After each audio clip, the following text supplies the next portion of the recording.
Welcome to another edition of Knicks and Six. I'm Monica McNutt, joined by the one and only John Wallace, aka J-Dub. How you feeling this morning, J-Dub? Monica, I'm chilling. How you feeling? I am feeling good. We've won 3 in a row, and it leads well into our topic today. We're discussing 6 things that we want to see from the New York Knicks in the fourth quarter. J-Dub, why don't you kick us off? Well, first of all, what I'd like to see is more Anthony Edwards calling out RJ Barrett, because since he's called out RJ Barrett has been lights out in the fourth quarter. He's basically not missing any shots in the fourth quarter. He's playing such clutch basketball in the fourth quarter. So I would love to see Anthony Edwards calling him out even more, because that really got under RJ's skin a little bit, and he responded the way you want a New Yorker to respond in terms of shutting up Anthony Edwards and letting him know that he can't close out games for us. We need more Anthony Edwards talking trash. We need more RJ on the 25 under 25 list. Give us all the respect, because RJ clearly is internalizing it, burning it into fire, and producing on the court. Also, PSA teams, stop leaving him open in the corner to knock down that three. But it's fine. Please, by all means, continue to do that. All right, so one of the things I would like to continue to see in the fourth quarter is that competitive fight and that ability to close. I think back immediately, J-Dub, to the Memphis game. Got a little tricky, some foul trouble, but not only did this team show up in the fourth quarter, they also showed up in overtime. But that Memphis game was one for me where it looked like we turned the corner and we are truly figuring out how to win and close big ball games down the stretch. And I just love the consistency that we're getting out of Julius Randle this season. Julius Randle's playing like MVP type basketball every night. He's a walking triple-double.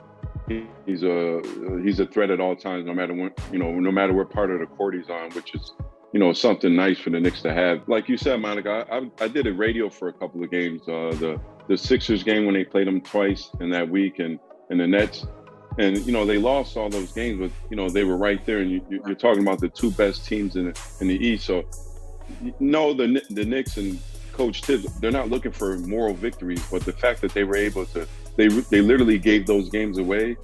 All they have to do is make a couple adjustments, and those games are all victories. And I think they've made those adjustments. Love that. All right, what else you got, J-Dub? We're on the same page when it comes to closing, for sure. I just like to hear Clyde Frazier talking all his junk, man. Like when the Knicks are rolling and his commentary gets going. Can't you see I'm percolating? It's just him and Mike Green get the back and forth, but Clyde, he throws in one of those neophytes, or he throws in one of the swish and addition, and he's smiling, and you can hear him smiling. So I want to hear more Clyde in the fourth quarter, smiling and feeling good and switching in addition to the New York Knicks. I have to agree with you. You literally can hear when Clyde is smiling, and you can just imagine him and Mike just having such a good time calling that ball game. I agree with you. On that note, in terms of hearing things in the fourth quarter, I am totally here for the Julius Randle MVP chance in the fourth quarter.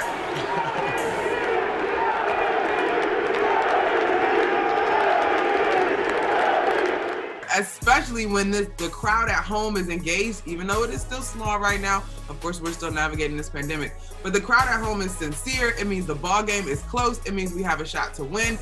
So I love hearing those chants. And we actually had a chance to talk to Drew for an event earlier this year, and his son chants the MVP. Kaiden chants MVP too, and he's awesome. Kind of grasping what that means. So that's super cool. And honestly, we know that it's probably a far-fetched in the league's MVP race, but in terms of a guy that means so much to this team this year, it is well deserved.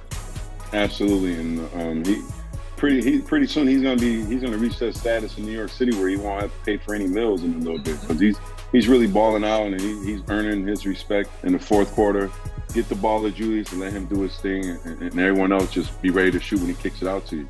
Indeed. All right, I got one more though, J-Dub, and this is going back to the practical basketball a little bit. I like the balance we have here today. I want to see less fouling in big time moments. In that last 3 2-minute window of a ball game, I know we're playing our hearts out, but I want to see us continuing to play smart basketball. And I get it, against the Nets, is a rebound play, is kind of a little bit of a bang. I get it. But I think